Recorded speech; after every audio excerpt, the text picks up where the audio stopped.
Yeah, thank you, ladies and gentlemen. Welcome back to the channel. It's my take on it with Dr. Victor Obasuyi.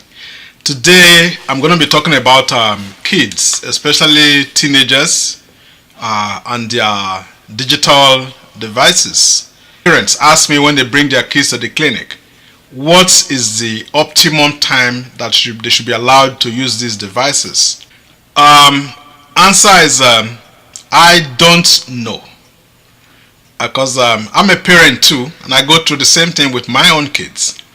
I had a patient not too long ago. She was about 16 years old. What grade are you now? She said grade 11. Oh wow, that's good. So one more year to go of high school.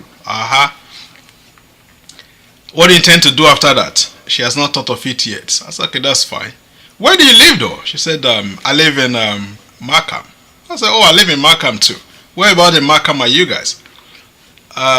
She turned to the dad. Where do we live? So the dad got furious. I've told you several times, you should know where you live. He said at 16, you should be able to describe where you live. So I told the dad, I said this again and again. So she's not really alone. That unfortunately what happens is most times, as soon as they get in the car, they have their eyes glued on the tablet or the phone. So they're not aware of their environment. So, because compared to most of us that grew up back home, we didn't have this tablet, so there were not really that distractions.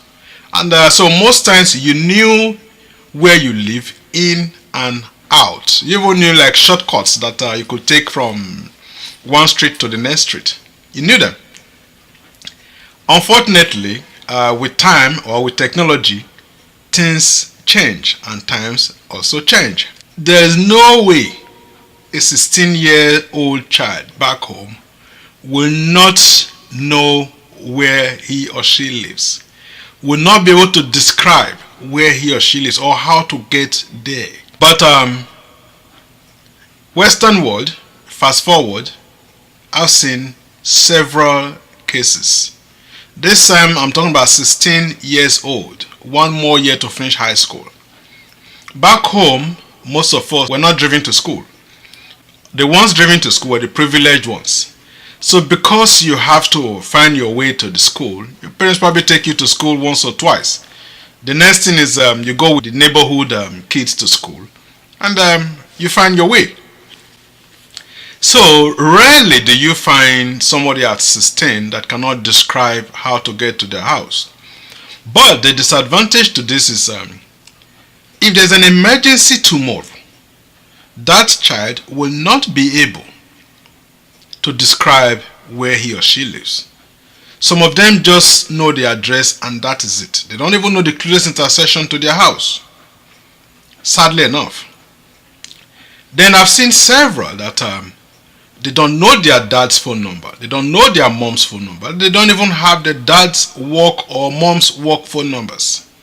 So you ask yourself, if there's an emergency and you need to contact somebody, who do you call?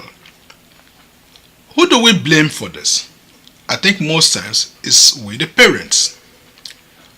If you find that your child is constantly on these devices, although there are some of them that use it for positive things, but there are also those that all they do is play games with these digital devices. But the most important thing for us to do is to make sure that this does not become a distraction to them. When a child gets into the car, turn the devices off, pay attention to the road. I tell my kids this all the time, that suppose I am driving, because the general belief is I'm not the one driving, dad or mom is going to take us to where we're going, so they just play on their devices while you're driving. So but I let them know that suppose I'm driving and something happens, maybe I choke on the road, you need to call 911. What are you going to do? Where are you going to tell them that we are? The more information you can give to 911, the quicker and the easier they can help you out.